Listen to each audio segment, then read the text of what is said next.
এদিকে দীর্ঘ 17 বছর পর দেশে ফিরেছেন বিএনপির ভারপ্রাপ্ত চেয়ারম্যান তারেক রহমান। তবে দেশে ফিরেই চাঞ্চল্যকর ঘোষণা দিয়েছেন তিনি। অন্যদিকে ভারতের সাথে সমঝোতা করেই দেশে ফিরেছেন তিনি। অবশেষে নিজের দেশে নিজের মাটিতে ফিরে এসেছেন জনাব তারেক রহমান। দীর্ঘ 17 বছর চাইলেও তিনি দেশে আসতে পারেননি। মানে এই যে অনেকে দীর্ঘ সময় বিদেশে থাকেন, কিন্তু এই যে বোধটা যে আমি চাইলেও যে কোনো সময় দেশে যেতে পারি না, এটা কতটা মর্মান্তিক হতে পারে, এটা ইনফ্যাক্ট শুধু তার পক্ষেই বোঝা সম্ভব। এটা আমরা বুঝতে পারি যখন তিনি দেশে এসে নামলেন বিমানবন্দর, ঢাকা বিমানবন্দর থেকে যখন বেরোচ্ছেন, তিনি হঠাৎ একটা জায়গা যেখানে ফুল গাছ লাগানো আছে ওটার মাটি স্পর্শ করতে গেলেন, খালি পায়ে ওই মাটির উপরে দাঁড়ালেন। আমরা ধারণা করতে পারি কীরকম আবেগ এই মানুষটার মধ্যে জমা হয়েছিল। খুব স্বাভাবিক।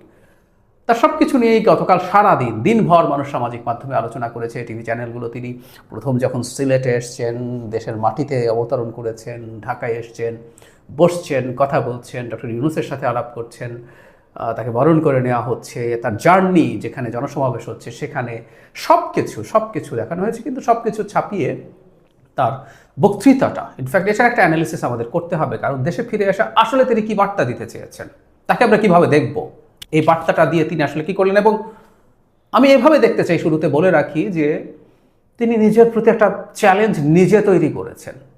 এটা সুনির্দিষ্ট পরিকল্পিত বলেই মনে করি, কিন্তু একটা চ্যালেঞ্জ তৈরি হয়েছে যেটা তিনি তৈরি করেছেন।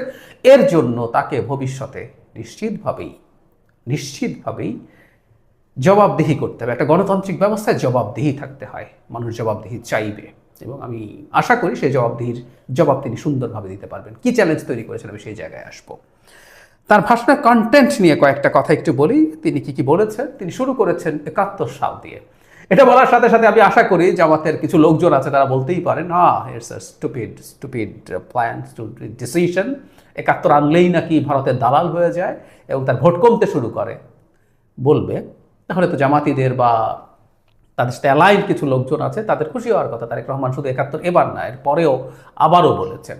যাই হোক, আমরা মনে করি অত্যন্ত সঠিকভাবে তিনি 71কে এনেছেন। আমাদের যে জাতি রাষ্ট্রের তোর জন্ম হয়েছে, সেখানকার শহীদের রক্তের কথা আছে এবং কয়েকটা ল্যান্ডমার্ক কথা বললেন। এবং খুব ইন্টারেস্টিংলি চতুর্থ যে ল্যান্ডমার্ক 71-এর পরের 71কে সরিয়ে রাখলে তৃতীয় যে ল্যান্ডমার্ক, সেটার মুখোমুখি তিনি দাঁড়িয়ে আছেন। আর দুটো ঘটনাচক্রে তার বাবা এবং মা ছিলেন।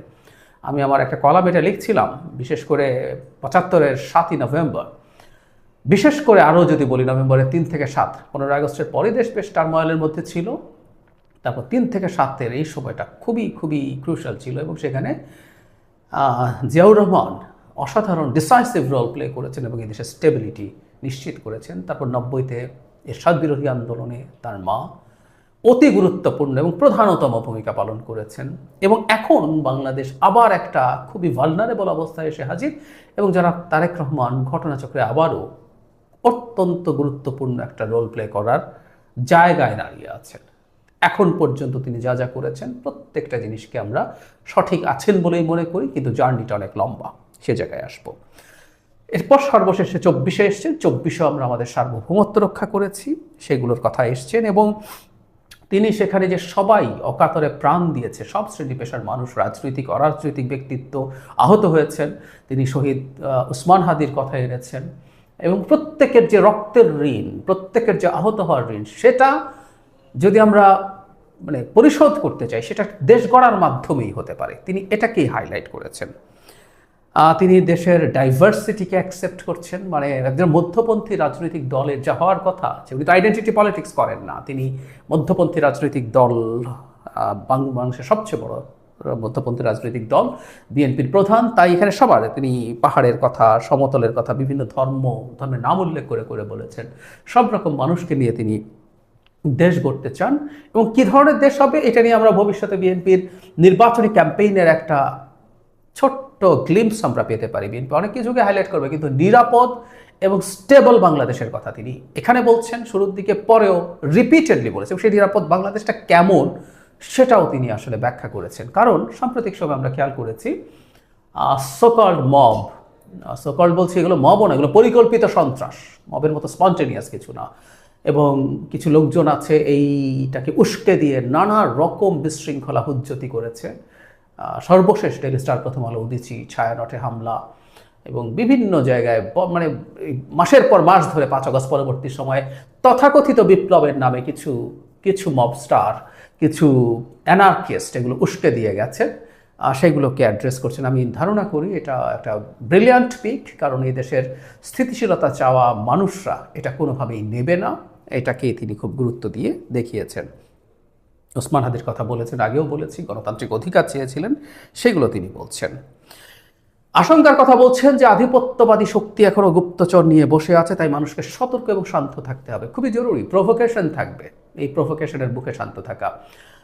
সত্যিকার অর্থে বিএনপির মতো এত বড় একটা রাজনৈতিক দল নানা রকম প্রভোগ ফিল করেছে। জনাব তারেক রহমানের বিরুদ্ধে অকল্পনীয় রকম অশ্লীল স্লোগান দেওয়া হয়েছে ঢাকা ইউনিভার্সিটি এবং অন্যান্য ইউনিভার্সিটিতেও, যেগুলোতে ছাত্রদল বা বিএনপির যে শক্তি আছে বাংলাদেশের টিপিক্যাল ক্ষেত্রে যা হয়, যে তারা পাল্টা ব্যবস্থা, পাল্টা কোনো সংঘাতে জড়ানোর চেষ্টা করে, কিন্তু সেগুলো ধৈর্যের পরিচয় দিয়েছে, কারণ তারা চেষ্টা করলে এখানে সংঘাত হতো এবং ছাত্রদল বা অন্যান্য দল, তাদের যে পুরো দলের যে শক্তি তার সামনে টেকার কথা ছিল না, কিন্তু এগুলো খুব সুচারুরূপে তারা এড়িয়ে গেছেন। সো এটা ভবিষ্যতে চর্চা থাকবে, আমরা এটা আশা রাখতে চাই।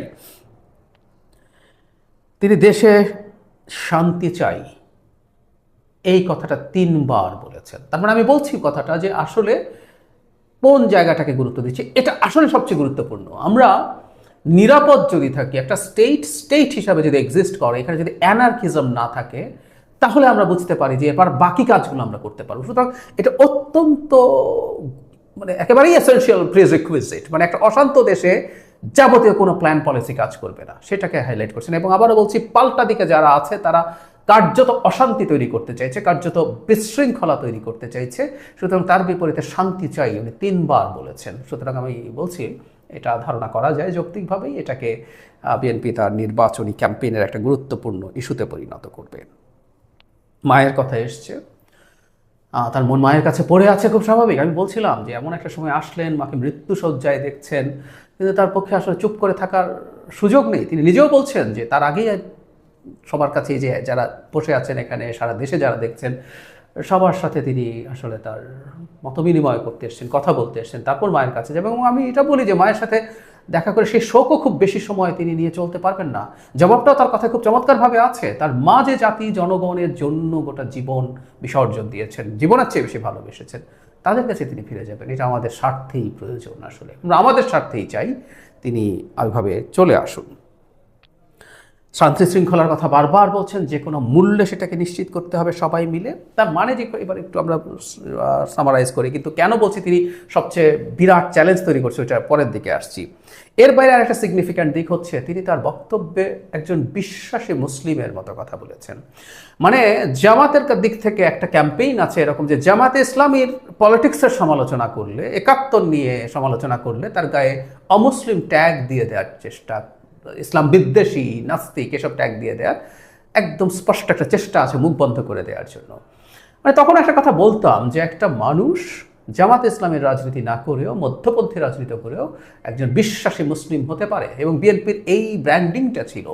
জনাব তারেক রহমান এই কাজটা করেছেন। তিনি প্রতিটা মুহূর্তে আল্লাহর নাম নিয়েছেন, রীতিমতো হাত তুলে মোনাজাতের মতো করেছেন, যেখানে তিনি, এই জায়গাটা আমি একটু টুকে রেখেছি, আমি বলি উনি কি বলেছিলেন। হে রাব্বুল আলামিন, হে একমাত্র মালিক, হে একমাত্র পরওয়ারদিগার, একমাত্র রহমত দানকারী, একমাত্র সাহায্য দানকারী। মানে আল্লাহর রহমত চেয়ে তিনি চেয়েছেন এই দেশটাকে যাতে ঠিকঠাক মতো গড়ে তোলা যায়, তার এই রহমত থাকলেই সেটা সম্ভব হতে পারে। সুতরাং যেন তারেক রহমান বিএনপি করেন এবং উনি জামাতের মতো ইসলামী আইডেন্টিটি পলিটিক্স করেন না, তাতে তিনি মুসলমানিত্ব থেকে খারিজ হয়ে যান না, এই বার্তাটা দিতে হবে, দিয়েছেন। এবং এই বার্তাটা কঠোরভাবে আমরা আমাদের সমাজে রাখতে চাই, কঠোরভাবে রাখতে চাই। এটা খুবই সিগনিফিক্যান্ট একটা ব্যাপার আমার মনে হয়েছে। এবার মূল জায়গাটায় আসছি, তিনি কীভাবে তিনি নিজের ওপরে চ্যালেঞ্জ তৈরি করলেন। উনি মার্টিন লুথার কিংয়ের একটা বিখ্যাত speech, I have a dream, বর্ণবাদের বিরুদ্ধে যে সব মানুষ ইকুয়াল হয়ে জন্ম নেবে, ওই সময়টায় প্রচুর প্রচ্ছন্ন বর্ণবাদ ছিল, সেটাকে জনগণকে জিজ্ঞেস করে সেটার অনুকরণে বলেছেন আই হ্যাভ এ প্ল্যান। উনি এভাবে বলছেন, I have A plan for the people of my country, for my country. মারাত্মক ঝুঁকিপূর্ণ একটা statement, it's a brilliant one, কিন্তু ঝুঁকিপূর্ণ। ঝুঁকিপূর্ণ কেন বলছি, যদি তিনি তার প্ল্যান বাস্তবায়নে সফল হন, ওনার প্ল্যান কী আছে আমরা মোটা দাগে জানি। তিনি প্রচুর স্পিচ দিয়েছেন এটা নিয়ে, তার ঘোষিত যে 31 দফা, তার ভিত্তিতে অনেকগুলো কমিটি তৈরি হয়েছে যেগুলো রিলেন্টলেসলি কাজ করে যাচ্ছে। খুবই ব্রিলিয়ান্ট লোকজন এগুলোর সাথে কানেক্টেড আছে, আমি ব্যক্তিগতভাবে জানি। এটা হলো পরিকল্পনার জায়গা, কিন্তু এটা এক্সিকিউশন করা, তার জন্য তার দলকে তার মতো করে তার চিন্তা বোঝা, তার সাথে রেজোনেট করা হাইলি চ্যালেঞ্জিং। সরকারের ভেতরে যারা আছে এটাকে পুরো কন্ট্রোল করে সরকারকে কাজ করানো, প্লাস তার দলকে জনকল্যাণে রাখা, অ্যাটলিস্ট জনগণের বিপদ তৈরি না করা, এই সব কিছু মিলে তিনি তার প্ল্যান যদি বাস্তবায়ন করতে পারেন, তার এই স্পিচ আমেরিকা যেমন মার্টিন লুথার কিংয়ের আই হ্যাভ এ ড্রিম স্পিচের মতো বিখ্যাত হয়েছে, ঠিক একই রকমভাবে এটা স্মরণ করা হবে। আবার এটা যদি না পারেন, এটা প্রচুর বিদ্রূপের শিকার হবে, ব্যঙ্গ করা হবে তাকে নিয়ে, এটাতে কোনো রকম কোনো সন্দেহ নেই। সুতরাং তিনি তার উপরে চ্যালেঞ্জটা তৈরি করেছেন। আমি বিশ্বাস করি, আমি কনফিডেন্ট যে তিনি জেনে শুনেই এটা করেছেন এবং ওটার জন্য তিনি সর্বস্ব দেবার মতো প্রস্তুতি তার রয়েছে। আমি আশা করি তিনি সেটা পারবেন, আমি বিশ্বাস করি তিনি সেটা পারবেন।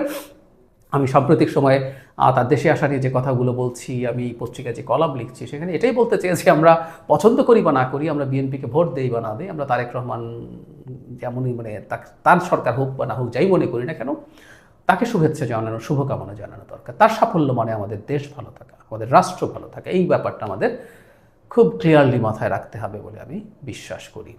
আর যে স্পিচটা হলো একজন রাষ্ট্রনায়কের স্পিচ যেমন হওয়ার কথা তেমন হয়েছে। তিনি ইনক্লুসিভ পলিটিক্সের কথা বলেছেন, সবাইকে একসাথে কাজ করার কথা বলেছেন, জাতি ধর্ম বর্ণ নির্বিশেষে সবার কথা বলেছেন। এবং খুব ইন্টারেস্টিং, আমি খেয়াল করলাম উনি ওনার স্পিচে তরুণদের কথা বলছেন, নারীদের কথা বলছেন, কৃষকদের কথা বলছেন, 40 লক্ষ প্রতিবন্ধীর কথা আলাদাভাবে বলেছেন। আমরা খেয়াল করব মানুষের প্রতি ইনক্লুসিভ সোসাইটির জন্য তার মমতা কতটা আছে, কতটা সিরিয়াস তিনি, এই একটা তথ্য আমাদেরকে সেই বার্তা দেয়। আমি নিজেও জানতাম না প্রতিবন্ধীর সংখ্যা 40 লক্ষ, আমি তার স্পিচে জানলাম, কিন্তু উনি আলাদা করে অ্যাড্রেস করেছেন। তিনি কিন্তু একটা ওয়েলফেয়ার ইকোনমির আলাপ করছেন সাম্প্রতিক সময়, স্বাস্থ্য শিক্ষা এবং সামাজিক নিরাপত্তায় কী কী করবেন ওগুলো নিয়ে আমরা পরে আলোচনা করব। সো ওই ইনক্লুসিভ একজন ট্রু স্টেটসম্যান যেরকম হওয়ার কথা, একদম ইনক্লুসিভ একটা পলিটিক্স, ইনক্লুসিভ একটা রাষ্ট্র পরিচালনার কথা তিনি বলছেন। তিনি হেট্রেড দেখাননি, এটা এখনও না, 5 আগস্ট থেকে যখন সবচেয়ে ক্ষুব্ধ অবস্থা থাকে তিনি, বেগম খালেদা জিয়া, আমরা দেখেছি কথাগুলো, অথচ কী পরিমাণ অত্যাচার তার উপরে হয়েছে, কী পরিমাণ অন্যায়ভাবে তাকে দেশের বাইরে রাখা হয়েছে, তার মা অত্যাচারিত হয়েছেন, তার ভাই এক ধরনের মানসিক অত্যাচারে মারা গেছেন, আনেননি। খুব বেশি দল নিয়ে অতি গর্ব করেননি, অন্য দলের অতি সমালোচনা করেননি, অলমোস্ট করেনি। ইনফ্যাক্ট তিনি তার কি করতে চান সেটা সামনে এনেছেন। একজন ট্রু রাষ্ট্রনায়ক তার ভিশন আমাদের সামনে দিলেন। পুরোপুরি বাংলাদেশে আসলে এগুলো বাস্তবায়ন করা হয়তো কঠিন, বা পুরোপুরি করা যাবেও না, কিন্তু তিনি স্বপ্নটা দেখছেন এবং স্বপ্নটা যতটা কাছাকাছি তিনি যেতে পারেন ততটাই আমাদের চাওয়া থাকবে। আমরা কামনা করব তিনি যেন যেতে পারেন। আমরা তাকে প্রার্থনার মাধ্যমে দোয়া করে, আমরা তার সমালোচনা করে, যেখানে তিনি ভুল করতে যাবেন সেখানে সমালোচনা করে, শোরগোল করে, গণতন্ত্র এভাবেই কাজ করে, তাকে দিয়ে আমাদের এই কাজগুলো করার, তাতে তিনি সফল হবেন, আমরাও সফল হব। এবং তার এই বক্তৃতার বলা কথাটা বাংলাদেশের ইতিহাস হয়ে থাকুক, I have A plan. Owner plan আমরা জানি, এই প্ল্যান যদি বাস্তবায়িত হয়, বেশিরভাগ, আমি সবই বলছি না, আমরা একটা ভিন্ন বাংলাদেশ পাবো, এটা ফর শিওর।